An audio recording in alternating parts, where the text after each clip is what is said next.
नमस्कार. E study education या शैक्षणिक यूट्यूब चॅनलवर आपल्या सर्वांचं पुनश्च एकदा स्वागत आहे.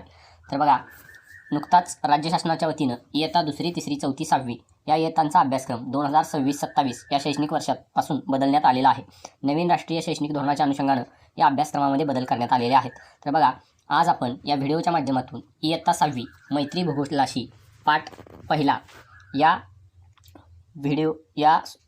धड्याचा स्वाध्याय पाहणार आहोत. तर अजूनही आपण आमच्या यूट्यूब चॅनलला सबस्क्राईब केलेलं नसेल तर सबस्क्राईब करा ही विनंती. चला तर मग आपण व्हिडिओला सुरुवात करूया. तर बघा, स्वाध्याय प्रश्न अ, अचूक पर्यायाला गोल करा. तर बघा, अचूक पर्यायाला गोल करा. बघा, प्रश्न आहे पहिला, GEO आणि GRAPHI, जिओ आणि ग्राफिया या शब्दांचा अर्थ काय आहे? बघा, पहिला पर्याय आहे पृथ्वी आणि वर्णन करणे, दुसरा पर्याय आहे आकाश आणि वर्णन करणे, तिसरा पर्याय आहे हवामान आणि वर्णन करणे, चौथा पर्याय आहे पर्वत आणि वर्णन करणे. तर या प्रश्नाचं बरोबर उत्तर आहे पर्याय अ, पृथ्वी आणि वर्णन करणे. जिओ आणि ग्राफिया या शब्दांचा अर्थ आहे पर्याय क्रमांक अ, पृथ्वी आणि वर्णन करणे. तर बघा, पुढचा प्रश्न आहे प्रश्न क्रमांक 2, भूगोल या विषयात कोणत्या घटकाचा अभ्यास केला जातो?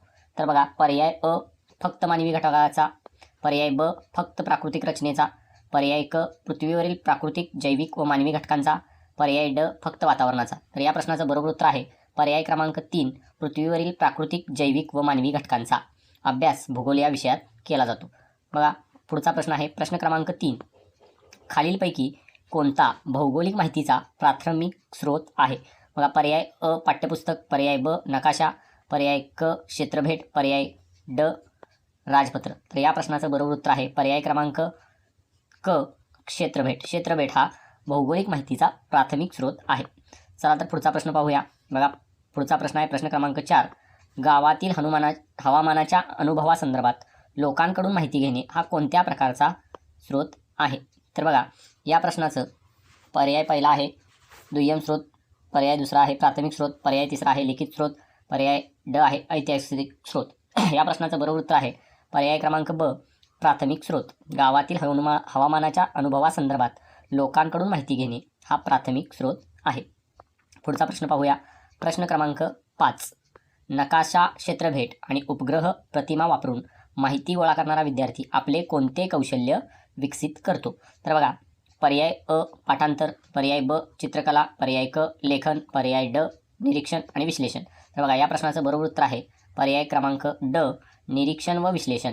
बघा, नकाशा, क्षेत्रभेट, उपग्रह प्रतिमा वापरून माहिती गोळा करणारा विद्यार्थी आपले निरीक्षण विश्लेषण कौशल्य विकसित करतो. तर बघा, अशाच पद्धतीचे नवनवीन व्हिडिओ पाहण्यासाठी आमच्या चॅनलला जरूर भेट द्या आणि तुम्हाला अजून कोणत्या विषयाचे स्वाध्याय हवे आहेत ते कमेंटमध्ये नक्की सांगा. तर बघा, पुढचा प्रश्न आहे प्रश्न क्रमांक 6, खालीलपैकी कोणता प्राथमिक स्रोत नाही? तर बघा, अ स्वतः घेतलेली मुलाखत, ब स्वतः केलेले सर्वेक्षण, क स्वतः दिलेली क्षेत्रभेट आणि ड स्वतः वाचलेले प्रवास वर्णन असा हवं होतं. तर या प्रश्नाचं बरोबर उत्तर आहे पर्याय क्रमांक ड, स्वतः वाचलेले प्रवास वर्णन. चला तर पुढचा प्रश्न पाहूया. बघा, प्रश्न क्रमांक 7, दुय्यम स्रोताविषयी खालीलपैकी कोणते विधान अयोग्य आहे?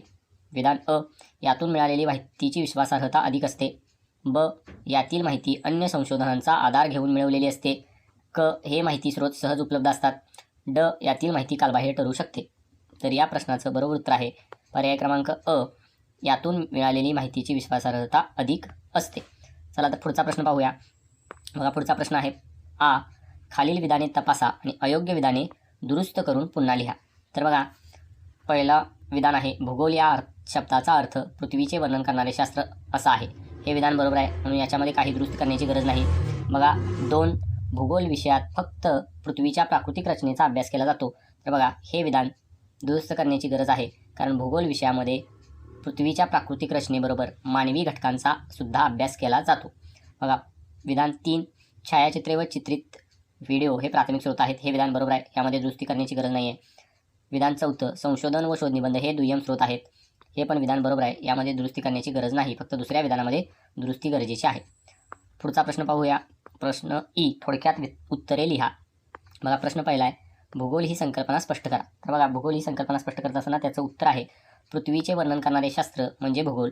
पृथ्वीवरील नैसर्गिक व मानवी घटकांचे वर्णन आणि त्यांचे परस्परावलंबन जाणून घेणे यांचा अभ्यास भूगोलामध्ये केला जातो. प्राकृतिक भूगोल व मानवी भूगोल या भूगोल अभ्यासाच्या 2 मुख्य शाखा आहेत. याचबरोबर भूगोल विषयाच्या विविध उपशाखा देखील आहेत. पुढचा प्रश्न पाहूया. प्रश्न क्रमांक 2. भूगोल विषयाच्या अभ्यासासाठी प्राथमिक स्रोत व दुय्यम स्रोत यातील फरक स्पष्ट करा. तर बघा, प्राथमिक स्रोत व दुय्यम स्रोत यातील फरक आपण पाहूया. बघा, प्राथमिक स्रोत म्हणजे प्रत्यक्ष निरीक्षणातून, मोजमापातून किंवा नोंदीतून मिळवलेली माहिती. तर दुय्यम स्रोत म्हणजे आधीच संकलित, विश्लेषित किंवा सादर केलेली माहिती. त्याचबरोबर प्राथमिक स्रोताची विश्वासार्हता जास्त असते. दुय्यम स्रोताद्वारे मिळालेल्या माहितीची विश्वासार्हता बदलू शकते.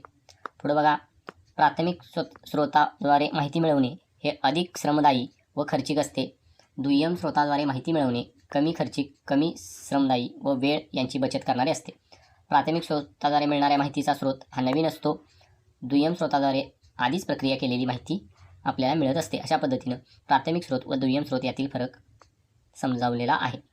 पुढे बघा, प्रश्न क्रमांक ई. खालील कृती करा. तुम्ही अनुभवलेल्या क्षेत्रफेटीतील कोणत्याही एका ठिकाणाचे भौगोलिक दृष्टीने तुमच्या शब्दात वर्णन करा. बघा, उदाहरणादाखल एक उदाहरण तुम्हाला दिलेलं आहे. प्रतापगड किल्ला हा महाराष्ट्रातील सातारा जिल्ह्यातील जावळी तालुक्यात असलेला एक महत्त्वाचा डोंगरी किल्ला आहे. याची उंची समुद्रसपाटीपासून 1081 मीटर इतकी आहे. हा किल्ला 2 भागात विभागलेला आहे, बाले किल्ला आणि माची. या किल्ल्यावर भवानी मातेचे मंदिर आहे. या किल्ल्याच्या पायथ्याशी शिवरायांची व अफजलखानाची लढाई झाली होती. अशा पद्धतीनं तुम्ही ज्या ठिकाणाला क्षेत्रफेट दिलेली आहे त्याचं भौगोलिक वर्णन लिहू शकता. पुढचा प्रश्न आहे शेवटचा. आकृती क्रमांक 1.1 चे निरीक्षण करून भूगोलामध्ये कोणकोणत्या गोष्टींचा अभ्यास केला जातो ते तुमच्या शब्दात लिहा. तर बघा, भूगोल या विषयामध्ये शिलावरण, जलावरण, वातावरण, जीवावरण यांचा अभ्यास केला जातो.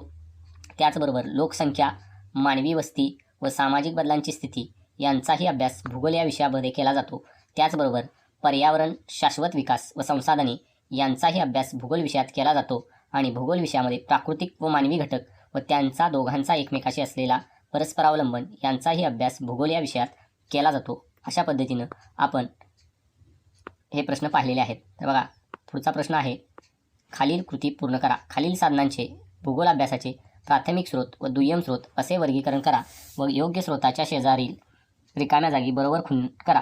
तर बघा, भूगोल विषयाच्या अभ्यासाची साधने: स्वतः गोळा केलेले मातीचे नमुने हा प्राथमिक स्रोत आहे. बघा पुढं, मृदेच्या वितरणाचा नकाशा हा दुय्यम स्रोत आहे. त्याचबरोबर विविध फुले व फळे यांची चित्रे हा पण दुय्यम स्रोत आहे. त्यानंतर तुम्ही लिहिलेला क्षेत्रफेटीचा अहवाल हा प्राथमिक स्रोत आहे. त्यानंतर चिखलदरा येथील नैसर्गिक सौंदर्याची चित्रफित किंवा व्हिडिओ हा दुय्यम स्रोत आहे. त्याचबरोबर पुढे बघा, प्रवास वर्णनांची पुस्तके हा दुय्यम स्रोत आहे. त्यानंतर स्वतः निरीक्षण केलेली विविध प्रकारची फुले व फळे हा प्राथमिक स्रोत आहे. त्यानंतर बघा, स्वतः गोळा केलेले खडकांचे नमुने हा सुद्धा प्राथमिक स्रोत आहे. त्यानंतर पुढचा आहे वृत्तपत्रातील भौगोलिक माहितीची कात्रणे हा दुय्यम स्रोत आहे.